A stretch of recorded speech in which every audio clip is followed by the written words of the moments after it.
السلام علیکم ورحمۃ اللہ وبرکاتہ۔ ہمارا حال ناقص ہے مگر ماضی مثالی ہے، عزائم ہے جواں ہمت بھی اب ہم نے جتا لی ہے۔ ابھی پھر امتحان وقت سے شاید گزرنا ہو، ابھی پھر امتحان وقت سے شاید گزرنا ہو، چراغ عزم روشن رکھ اگرچہ رات کالی ہے۔ آج یوم جمہوریہ کے موقع پر آپ سے کچھ کہنے کی اجازت چاہتی ہوں۔ سامعین اکرام، آپ سے مخاطب اس لیے ہوئی ہو کہ اس ملک کی آزادی کے لیے ہمارے مسلم رہنماؤں نے تن من دھن سب لگا دیے، لیکن افسوس کی بات یہ ہے کہ آج مسلم رہنما کا نام لینے والا کوئی نہیں۔ ہم پر ہی گرتی آئی ہیں بے درد بجلیاں، ہم کو نہیں ہے ملتے رہیں گے ہتھیلیاں، ایسے ڈرانا گردش ایام تو ہمیں دیکھا کیے ہے بارہ طوفان و آندھیاں۔ ہم یاد کریں اس ملک کی آزادی کے لیے ہم نے کیا کیا قربانیاں دی۔ ہندوستان کی آزادی کی کہانی اور تاریخ مسلمانوں کے خون سے لکھی گئی ہے۔ آبادی کے لحاظ سے کم تناسب ہونے کے باوجود جدوجہد آزادی میں مسلمانوں کی ایک کثیر تعداد نے نہ صرف بڑھ چڑھ کر حصہ لیا بلکہ اپنے وطن عزیز کی آزادی کو یقینی بنانے اپنی جانوں کے نذرانے بھی پیش کیے۔ آپ کو بتا دیں کہ دہلی کے انڈیا گیٹ پر تقریباً 95,300 مجاہدین آزادی کے نام تحریر کیے گئے ہیں، جن میں سے 61,945 مسلمان ہیں۔ اس کا مطلب یہ ہوا کہ ہندوستان کی آزادی کے لیے انگریزوں کے خلاف اٹھ کھڑے ہونے والے، لڑنے اور قربانیاں پیش کرنے والوں میں 65% مسلم مجاہدین آزادی تھے۔ بھارت کی آزادی کے لیے مسلمانوں نے سب سے زیادہ قربانیاں دی، لیکن ان کی قربانیوں کو جان بوجھ کر چھپا دیا گیا یا عوام کی نظروں سے اوجھل کر دیا گیا ہے۔ چلیے سچائی جاننے اور اس کی تہ تک پہنچنے کے لیے ہندوستانی تاریخ میں جھانک کر دیکھتے ہیں۔ ہر ہندوستانی کو ان قابل تردید حقائق کے بارے میں معلومات ہونی چاہیے اور اپنے بچوں کو بھی ملک کی تحریک آزادی کی حقیقت سے واقف کرانا چاہیے۔ یہ ہم سب کی ذمہ داری ہے کہ ہر ہندوستانی کو جدوجہد آزادی میں مسلمانوں کی قربانیوں سے واقف کروائیں کہ ہندوستان پر انگریزوں کے غاصبانہ قبضہ اور پھر ان کے خلاف جدوجہد آزادی کے آغاز کا جائزہ لے تو یہ حقیقت سامنے آتی ہے کہ پہلی جدوجہد آزادی حیدر علی اور ان کے فرزند ٹیپو سلطان نے کی۔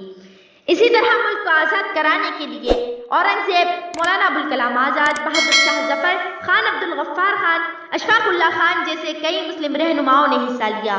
جب بھی اہل وطن کو ضرورت پڑی خون ہم نے دیا گردنیں پیش کی، پھر بھی کہتے ہیں ہم سے یہ اہل وطن، یہ وطن ہے ہمارا تمہارا نہیں۔ ہندوستان کو بلندیوں تک پہنچانے کے لیے یہ ہم مسلمانوں کے ہی کارنامے ہیں کہ جب ہمارے ہاتھ میں شہنائی تھمائی گئی تو ہم امجد علی خاں بن گئے، جب ہمارے ہاتھ میں طبلہ تھمایا گیا تو ہم استاد ذاکر حسین بن گئے، جب ہمارے ہاتھ میں سائنس دیا گیا تو ہم ملک کو ترقی دینے والے APJ عبدالکلام بن گئے، جب ہمارے ہاتھ میں میوزک دیا گیا تو ہم ملک کو آسکر ایوارڈ دلانے والے AR رحمان بن گئے۔ یہاں تک کہ ہم فلمی دنیا میں بھی پیچھے نہیں رہے، جب ہم نے فلمی دنیا میں قدم رکھا تو ہم عامر خان جیسے سپر اسٹار بن گئے، کیونکہ ہم مسلمان ہمیشہ سے اول رہے ہیں۔ ملک کو آزاد کرانے کے لیے بھی ہم اول تھے اور ملک کی خاطر قربانیاں دینے میں بھی ہم اول ہی ہے۔ اسی لیے یہ ملک ہمارا تھا، ہمارا ہے اور ہمارا ہی رہے گا۔ جمہوریت ایک طرز حکومت ہے کہ جس میں بندوں کو گنا کرتے ہیں تولا نہیں کرتے۔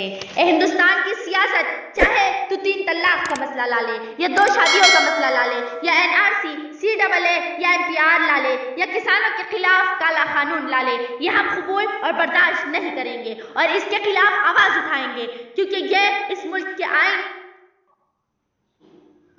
کے خلاف ہے۔ آئین میں 395 دفعات شامل ہے۔ یہ دفعات آئین کے عناصر سمجھے جاتے ہیں جنہیں بھارت کی آئین ساز اسمبلی کی جانب سے 1947 سے 1949 کے درمیان میں تیار کیا گیا تھا۔ بنیادی حقوق کو تمام شہریوں کے بنیادی انسانی حق کے طور پر بیان کیا گیا ہے۔ آئین کے حصہ سوم میں وضاحت کے ساتھ درج ہے کہ یہ حقوق نسل، جائے پیدائش، ذات، عقیدہ یا جنسی امتیاز سے قطع نظر ہر شہری پر نافذ اور مخصوص پابندیوں کی تابع عدالتوں کی طرف سے قابل نفاذ ہے۔ ریاستی پالیسی کے رہنما اصول حکومت کی جانب سے قانون سازی کی ہدایات پر مشتمل ہے۔ آئین ہند کے حصے 4 میں مذکور اصول عدالتوں کی جانب سے قابل نفاذ نہیں ہے، لیکن جن اصولوں پر یہ مبنی ہے وہ حکومت کے لیے بنیادی ہدایات کا درجہ رکھتے ہیں۔ ان کے متعلق امید ظاہر کی گئی ہے کہ ریاستی قانون سازی اور منظوری میں ان پر عمل کیا جائے گا۔ حب الوطنی کے جذبے کو فروغ دینے اور بھارت کے اتحاد کو برقرار رکھنے کے لیے بنیادی فرائض کو بھارت کے تمام شہریوں کی اخلاقی ذمہ داری کے طور پر بیان کیا گیا ہے۔ اس طرح آئین ہند حصے 4 میں مذکور یہ فرائض افراد اور قوم سے متعلق ہے اور رہنما اصولوں کی طرح انہیں بھی قانونی طور پر نافذ نہیں کیا جا سکتا۔ اتنا کہہ کر میں اپنی تقریر اس شعر پر ختم کرتی ہوں۔ یہی جمہوریت کا نقص ہے جو تخت شاہی پر کبھی مکار بیٹھے ہیں کبھی غدار بیٹھے ہیں۔ وما علینا الا البلاغ۔ شکریہ، خدا حافظ۔